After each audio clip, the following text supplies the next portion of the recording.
Welcome to Lariat TV News. This week, we'll tell you about a unique way to observe the upcoming solar eclipse. I'm Caitlin Sides. And I'm Macy Kraus. Before we get to that, an important update regarding a federal aid delay that could affect students across the nation. One new major miscalculation in the FAFSA keeps delays piling up, but thankfully not for Baylor students. On Friday, the Department of Education acknowledged a miscalculation that led to thousands of errors in students' institutional student information records. This setback comes after a previous delay in the fall due to massive changes in the application process, affecting when the FAFSA application was available for students. However, a Baylor Assistant Vice President of Student Financial Services stated, "We do not expect current undergraduate student timelines for the financial aid package notifications in June to be impacted by the delayed FAFSA." With the April 8th eclipse less than 2 weeks away, Waco isn't expecting an influx of curious visitors. But will animals go wild? Abby Ferguson tells you how the Cameron Park Zoo is preparing. Lions, tigers, and an eclipse? Oh my. With the April 8th total eclipse in less than 2 weeks, the Cameron Park Zoo is preparing for visitors interested in seeing animal reactions to total darkness. Zoo curator Connie Kastner says she is excited to get visitors involved in the zoo's observation process. As you come to the zoo, there'll be a tent out front where you can check in and get an observation form or a booklet. We want to see what the animals are doing during the eclipse. Hasn't ever happened. If they change, if they don't, if they're just like, meh, it got dark. And then once you finish with that and you leave the zoo for the day, you can turn that in and then get a sticker that commemorates the eclipse at the zoo. Zoo director Brendan Wiley says that most animals may not have a unique reaction, but some research points to an increase in tortoise mating and silence in bird chirping. However, there is another animal Brendan recommends visitors observe during the eclipse. Here at the Cameron Park Zoo, we're all intrigued to see how the animals will actually respond to the eclipse. The place I want to be at the zoo is right here at the elephant exhibit. Elephants are incredibly smart, perceptive animals, and I'm just curious to see how Timbo reacts. The zoo ensures that their animals will be well taken care of during the eclipse, and zookeepers will be on alert for any adverse responses. If you want to get more information on tickets and events, check out the Cameron Park Zoo's website. For Lariat TV News, I'm Abby Ferguson. National Collegiate Day of Prayer has come and gone, but it's leaving lasting effects on one of Baylor's biggest events. Here's FM 72. The seed is still the same. The vision is still the same. People have come and gone. They've graduated. We've had new team members, new people coming on.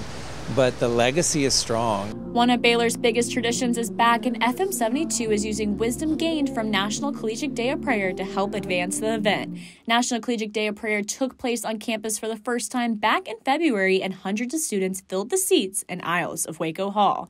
I've never seen that many people in Waco Hall worshiping the Lord out of a pure desire. Usually people remember it for singing or just different things that take place there. For the last 48 hours, sermons and worships have been captivating the hearts of students, and now on year 6, many are reminiscing on the start of FM 72. There was no budget. There was no big plan.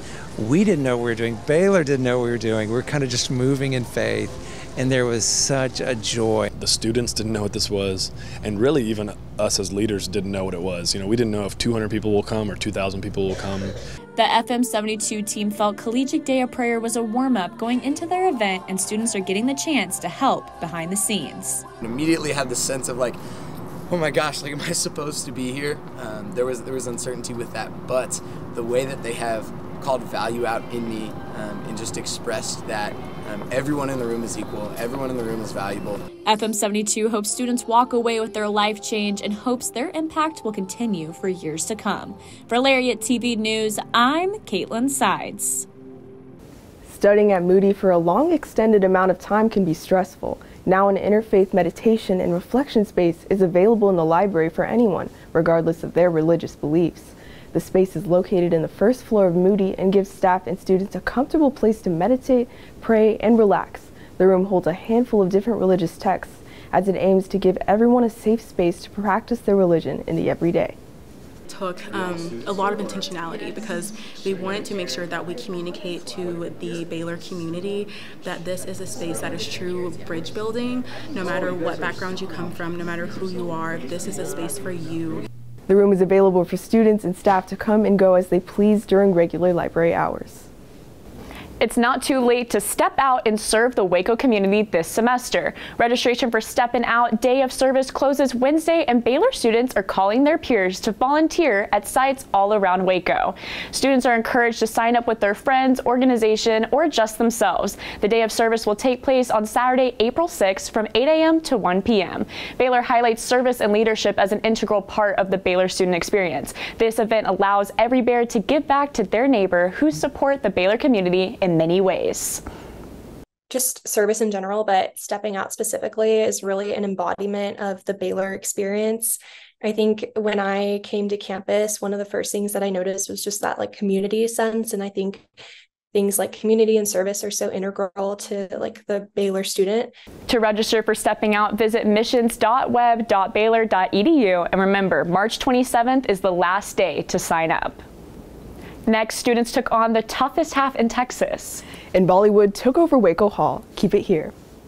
Let there be light. Let there be roommates and teammates and strangers who become family. Let there be marching and cheering. Let there be challenging courses and time to share. Scholarship and championships. Let there be groundbreaking and soul-searching. Let there be laughter. Let there be joy. Let there be light. Combine 13.1 miles of running with continuous hills, and you get the Bearathon, also known as the toughest half in Texas. Countless runners were tested Saturday morning, and Claire Goodyear tells you the ups and downs of the race. It's not football season, but McLean Stadium was packed Saturday morning as runners crossed the finish line of the Bearathon. That was the most brutal thing I've ever done in my life. The hills in Cameron Park, like 4 miles straight of like incline. It was insane. Known as the toughest half in Texas, many runners found they faced the same challenge, the hills. The race was awesome. I loved it. You know, we finished together. We didn't want. It was just the hills. I definitely felt like it was the toughest half in Texas. Because after the neighborhoods, you know, you think the hills are done, but they're not over. The steep inclines surprised some of the runners. It was so much more fun and so much harder than I expected.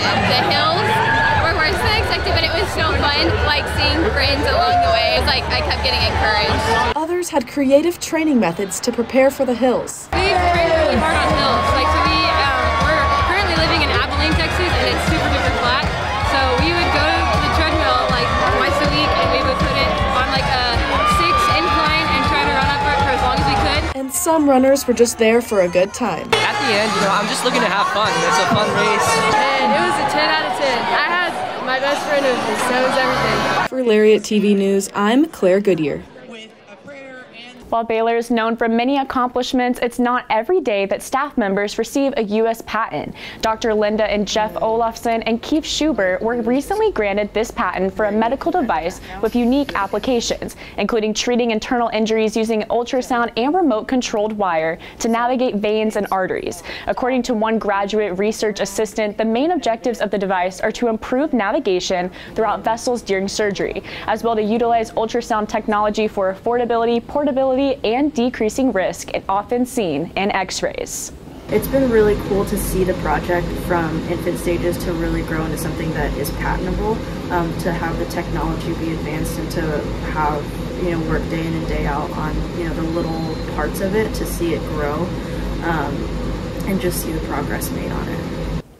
From hip-hop to the oldest traditional dances, the Indian Subcontinental Association electrified Waco Hall with a Bollywood dance competition. Waco Hall was met with the electrifying performances this Saturday at the annual Gateway Dance Competition held by Baylor's Indian Subcontinent Student Association. The association not only provided a unique cultural experience with dance groups from all across the state, but it also raised $1,500 to fund education to children in Pakistan. This super nice to kind of be able to connect with your culture being so far from home, and it's really nice because there's so many people all across campus who, even if you're not South Asian, you're able to come and kind of participate. I feel like it's like a home away from home, and I think it's so nice to be able to like dress up, and like sometimes you feel like at Baylor you might not feel like you're able to do these things, but these groups and these organizations kind of bring you back to that. The event started off with more modern twists like hip-hop, but left the audience equally captivated with the oldest classical dance from India, a tradition rooting back to 2,000 years ago.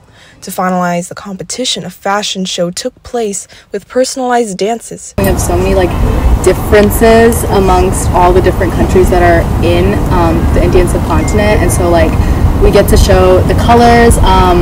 The different styles also go with the different religions. There's very a lot of religious significance that comes with different outfits. So with saris and suits and shararas and lengas, they're all a great way to showcase how there's so much diversity within South Asia that I think that people tend to lose sight of. After the 5 dances, cultural food was provided for iftar, the traditional breaking of the fast after Ramadan, celebrated in Muslim culture.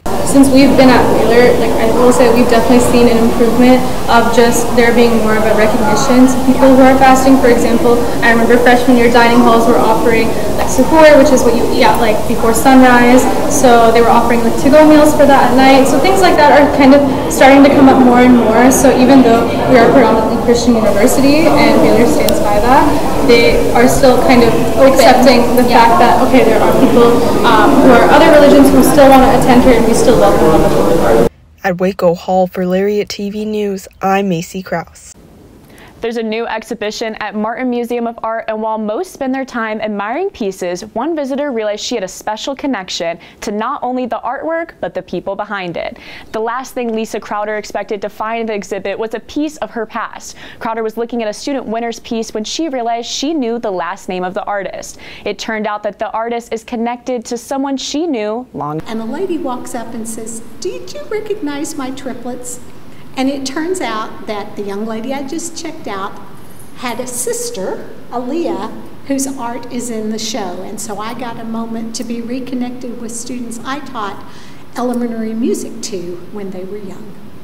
The student exhibition is on display until April 7th and is hosting a People's Choice Award and offering CAE credits. From novice to instructor, one Baylor alumna's inspiring journey led her to create her very own business. Annie Castro found her love of yoga when she was just a senior at Baylor. Now she finds joy in teaching others to improve themselves using methods like yoga and wellness coaching through her business. I always felt like I was a better person when I was practicing yoga, and eventually in July of 2021 I was like, I would love to just help people with this practice, and it has helped me mentally, physically, and emotionally, just knowing my body, my emotions, and just growing. And I really want to make sure that people of Waco and the greater areas realize that yoga and wellness and holistic healthy living is something that's really critical to your mental, physical, and emotional well-being, and I'm here to help you boost your confidence, manage stress, and even just provide that optimal fitness and wellness experience. If you're still a novice, Annie offers a number of community classes featured on her website. For only $10, you can be in a downward dog pose while enjoying a drink of your choice at Brotherwell Brewing. Men's basketball's NCAA tournament plans didn't quite come to fruition. And women's basketball is dancing its way to Portland.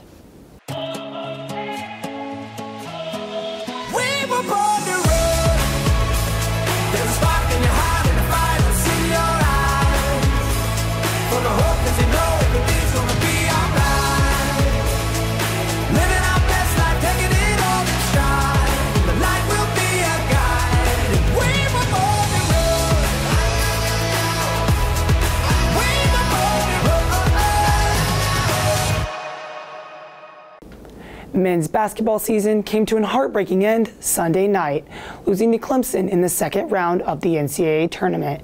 LTVN was on site in Memphis for the stinging defeat. It's just really hard, you know. It's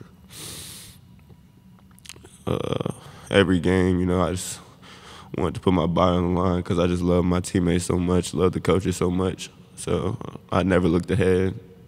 I always just wanted to be in the moment because it's just really hard. We just had big plans, and I know we could have did them.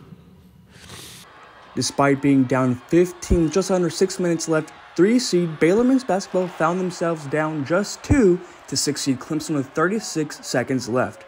Freshman guard Jacoby Walter had an opportunity to tie the game with 2 shots from the free throw line. He would miss both, securing the win for the Tigers 72-64.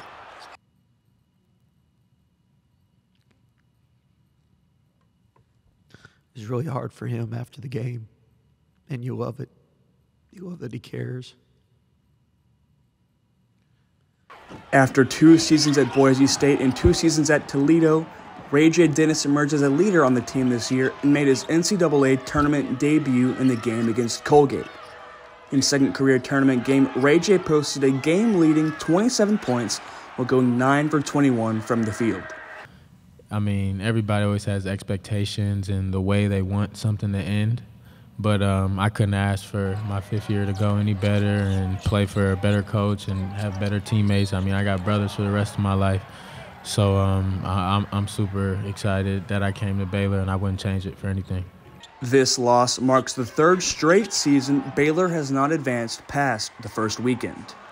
It's hard because, I mean, when you coach 30-plus years, there's certain teams that are just more special than others because of the bonds you have. And they were all raised right. They were all such a fun-loving group, respected one another. It all starts with the upperclassmen leadership, which was phenomenal all year.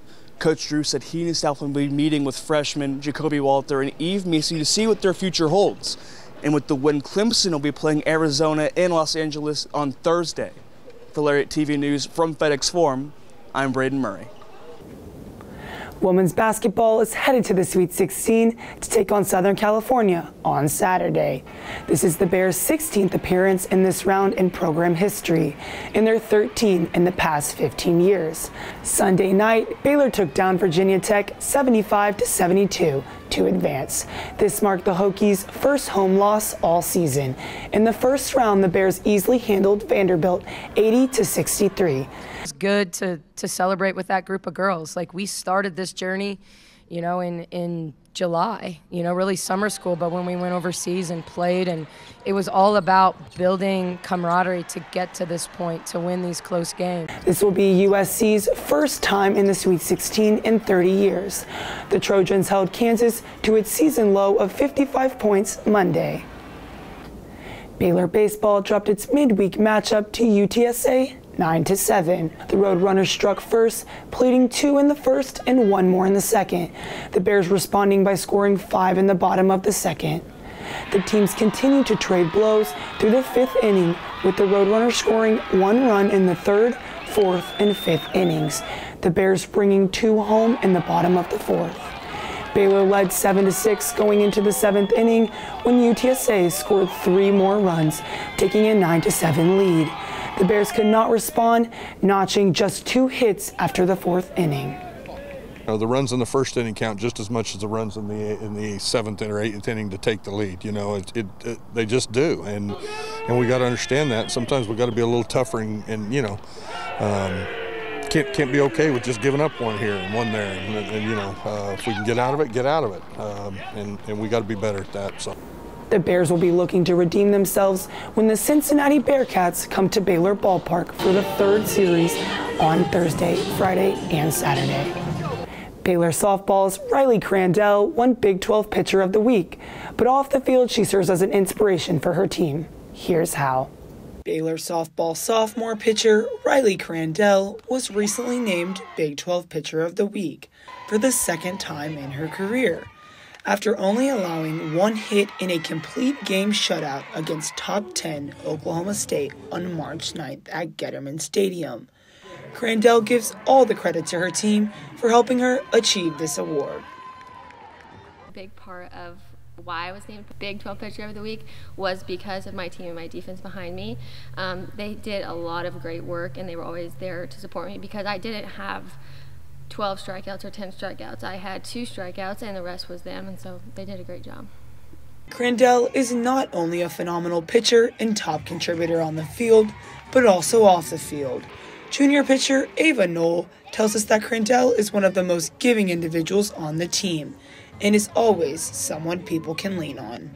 She gives us all she has when she's out there on the mound and outside of softball, off the field. She's a great friend. I know that personally. She's one of my best friends, and she's very giving in numerous ways. Crandell and her teammates are preparing for their upcoming series against the Iowa State Cyclones this next week and are treating it just as they would any other matchup. Going into this next series, just attacking it like anyone else. I mean, it's another game. It's the same game that we always play, and so just excited to get back on the field, get back in the circle, and see what happens. For Lariat TV News, I'm Ali Check. That's all for sports this week. Stick with the Baylor Lariat and LTVN as we see how the Baylor women fare against Southern California in the Sweet 16. Back to you, ladies. Thanks, Sally. That wraps up our newscast for this week, so make sure to follow Lariat TV News on YouTube for the news you need to know. We'll see you after the Easter holiday before thousands flock to Waco for the solar eclipse. Have a great week, and as always, sic 'em Bears.